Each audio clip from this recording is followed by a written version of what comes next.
अस्सलाम वालेकुम रहमतुल्लाहि व बरकातुहू। नाज़रीन, मैं हकीम खालिद महमूद नक्शबंदी मुजद्दिदी एक नई वीडियो के साथ हाजिर हूँ और आप सबको अपने चैनल पर खुश आमदीद कहता हूँ। व इज़ा मरिदतु फ़हुव यशफ़ीन, जब भी मैं बीमार होता हूँ वही अल्लाह शिफ़ा देता है। शिफ़ा देने वाली अल्लाह की ज़ात है। दवा खाने से पहले ये दुआ लाजमी पढ़ लिया करें। नाज़रीन, मौजू है मेरा कसरत शहवत जमा। वो कि आजकल ये बहुत कम है, बल्कि लोगों को तो मसला इससे मुख्तलिफ है, लेकिन फिर भी मौजू जो है इसका मैंने इसलिए इंतखाब किया है कि चलो कुछ ना कुछ तो ज़रूर होंगे, उन लोगों को इसका फ़ायदा होगा। तो इसमें दो तरह की होती है कसरत शहवत जमा, यानी कि शहवत का ज़्यादा आना।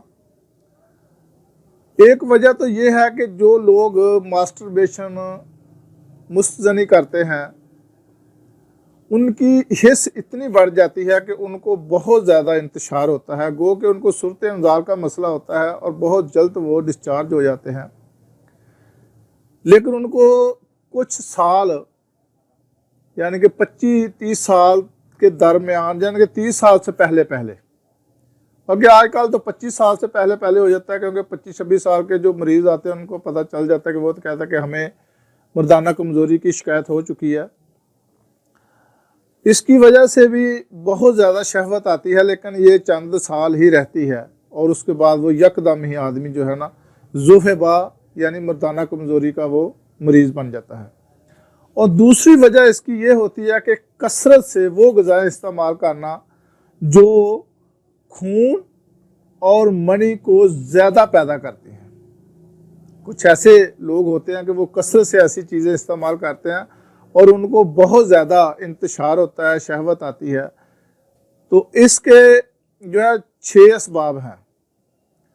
तो पहला जो असबाब मैंने आज जो बयान करना वो यही है कि वो ग़िज़ाएँ जो खून और मनी को पैदा करती हैं, वो जो कसरत से इस्तेमाल करते हैं, उनके बारे में मैं आज आपको बताऊंगा और 2-4 नुस्खे भी साथ बता दूंगा। इसके असबाब भी आपको बताऊंगा, तो अलामात भी बताऊंगा कि ये क्या हैं। असबाब उसके तो मैंने आपको बता दिए हैं कि वो ग़िज़ाएँ जो खून और मादा को कसरत से पैदा करती हैं, ये उसके असबाब हैं। इसको हम तिब में तजर्रुद खून भी कहते हैं। और इसकी अलामात जो है ना, ये बदन कभी ताकतवर वज़न होता है, उसका जो बदन है वो हमेशा ताकतवर होता है, सुर्ख रंग, इसके अलावा नब्ज़ अजीम, एहतलाम, जमा में मनी ज़्यादा निकल जाने के बावजूद बहुत कम कमज़ोरी होती है, वो अपने आप को कमज़ोरी महसूस नहीं करता। तो इसका जो इलाज है वो मैं आपको बताने लगा हूँ कि जो कि बहुत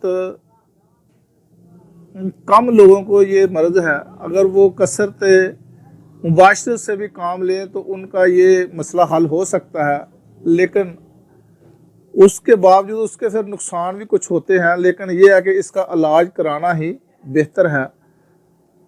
तो सबसे पहले तो जो असूल इलाज है इसका हम कहते हैं फसद करें। खून और मनी पैदा करने वाली अशिया से परहेज़ करें। वो ग़िज़ाएँ जो खून और मनी को पैदा करती हैं वो बिल्कुल तर्क कर दें। सरद और तस्कीन देने वाली अदविया का इस्तेमाल करें और ऐसी वर्जिश करें जिससे पसीना कसरत से निकलता हो। खूब वर्जिश करें, पसीना जो है ना वो खूब आपका खारिज हो, इससे भी इसका जो है ना वो काफ़ी अफाका हो जाता है। अब जो कोर्स आपको मैं पहला नुस्खा नंबर 1 बताने लगा हूँ वो है आबे गौरा। ये आप 3 तोला ले लें। जो खट्टे अनार हैं, आबे अनार तुरश, खट्टे अनार का जो जूस है वो 4 तोला ले लें। आबे नारंज तुरश, खट्टे नारंज जो है उसका भी आप पानी जो है 4 तोला ले लें। आबे खुरफा सब्ज़, ये भी 4 तोला ले लें। सकंजबीन सादा 4 तोला। ये सब जितने भी पानी है इसको मिला लें, सुबह शाम इसका इस्तेमाल करें। ये एक खुराक है। इतनी ही खुराक आपने सुबह लेनी है और इतनी ही खुराक आपने शाम को लेनी है। इसके अलावा नुस्खा नंबर 2, अनाब जो बेर की शक्ल का होता है, बेर जितना जो गोल बेर है, छोटा जंगली बेर इस साइज का होता है अनाब, ये 50 अदद ले लें। और आलू बुखारा खुशक ये भी 50 अदद ले लें। तमर हिंदी इमली जिसको कहा जाता है ये 10 तोले ले लें। अनारदाना तुर्श खट्टा जो अनारदाना है वो भी 10 तोला ले लें। किशमिश सौगी जिसको कहा जाता है खुशक, ये अंगूर की बनती है जब उसको खुशक कर लिया जाता है, ये आप 7 तोला ले लें। जिरशक 4 तोला। इन सब को पानी में भिगो दें। 15 तोला आप अरके आबे औरा के साथ मिलाकर सुबह दोपहर शाम को पिए। अब नुस्खा नंबर 3, कफूर 1 रत्ती, तबाशीर 1 माशा पीस कर इसको खा ले। इसके ऊपर इसको खाकर इसके ऊपर लआब बही दाना 3 माशा, बरादा संदल सफेद 3 माशा, तुखम काहू 3 माशा, अजवाइन खरासानी 3 माशा और खुशक धनिया 5 माशा, तुखमे खुरफा स्याह 5 माशा। इसको पानी में पीस कर शरबत नीलोफर मिलाकर सुबह और शाम ये भी पी लिया करें।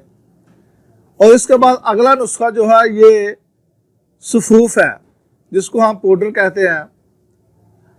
ये भी जो ज़्यादा शहवत होती है उसको भी ये ख़त्म करता है। इसमें यह है कि तुखम खुरफा, तुखम काहू, तुखम बंग, तुखमे सुदाब और खुशक धनिया, ये तमाम चीज़ें हम वज़न ले लें। इसको कूट कर पीस कर अच्छे तरीके से छान लें। 6 माशा सफूफ ये ले लें। और आबे रिबास 10 तोला, आबे अनार तुरश 10 तोला। इसके अलावा दही का पानी ये भी आप 10 तोला ले लें। दही होता है ना, उसको जमा ले तो आप उसको टेढ़ा करेंगे ना तो दही का जो पानी है वो नीचे आ जाता है, वो भी बहुत ठंडा होता है। ये इसका 10-10 तोले पानी लेकर ये 6 माशा सफूफ जो है ये आप खा लें। अब इसके बाद एक और सफूफ का नुस्खा भी आपको बताने लगा हूँ। कफूर 2 माशा, तुखम काहू, अजवाइन खरासानी, भांग के बीज और खुशक धनिया, जुफ्त बलूत, गोल नीलोफर, तुखमे खुरफा, बरादा संदल सफ़ेद, बरादा संदल सुरख, समाक, गिरद समाक, गुलनाद, तबाशीर, गुंचा, गुल सुरख, अदस, ये मसूर को कहा जाता है अदस। इसको छील लें, आप छीले हुए लेने चाहिए। ये सब चीज़ें 1-1 तोला ले लें। इसको सबको पीस कर सफूफ बना लें। और 1 तोला जो खट्टे नार हैं 10 तोला और 10 तोला ही आपने जो खट्टे अंगूर है ये टोटल 20 तोला लेना है। इसके बाद शरबत अनाब 3 तोला, ये 1 तोला, ये तीनों चीज़ें पानी मिलाकर आबे अनार तुरश, आबे अंगूर तुरश और शरबत अनाब, ये भी सुबह शाम 1 तोला सुबह 1 तोला शाम इनके साथ खा लिया करें तो इंशाल्लाह ताला इससे भी काफ़ी फ़र्क पड़ेगा। इसके अलावा सर्द पानी जो है इसमें भी आप गुस्ल करेंगे तो इससे भी काफ़ी सारा फ़र्क पड़ जाता है। और अगर आप तिला इस्तेमाल करना चाहते हैं तो इसके लिए तिला भी होता है, वो भी काफ़ी फ़र्क पड़ेगा। तो ये जो परहेज़ है, मुरगन और गोश्त वाली ग़िज़ाएँ ना खाएं। शराब और इसके अलावा जो चीज़ें ताकत देने वाली हैं वो ज़रा कम कर दें। अगर कसरत शहव के साथ बदन में कुव्वत, मजाज उम्र जवान हो और जुमा के बाद कमज़ोरी नुकसान ना पहुँचाए, तो इसको बगैर ज़रूरत कम करने की भी कोशिश नहीं करनी चाहिए, क्योंकि ऐसी हालत में शहवत कम करने से मिजाज ज़ईफ़ कमज़ोर हो जाता है और अंदरूनी जो कुव्वतें हैं वो सुस्त पड़ जाती हैं। और अक्सर शहवत से कोई ख़ास बीमारी पैदा हो जाए या पैदा होने का अंदेशा हो तो फिर इलाज करें, इसलिए कि मनी को पैदाइश कल्ब की कुव्वत बदन की ताकत और उसकी कमी रंग रूप को ख़राब, तहज़ीब को सुस्त और तबीयत को मुर्दा कर देती है। इसका ख्याल ज़रूर रखें। अगर आपको किसी किस्म का उसमें नुकसान नहीं है, कोई कमज़ोरी नहीं होती, तो किसी भी सूरत में फिर आप इलाज ना करें। तो अगर आपको कुछ मसाइल पैदा हों तो फिर जो मैंने आपको नुस्ख़ाजात बताए हैं वो कर लें। इंशाअल्लाह ताला आपका जो मजाज है वो बिल्कुल दुरुस्त हो जाएगा। खुदा हाफिज़। अस्सलामु अलैकुम वरहमतुल्लाहि वबरकातुहू।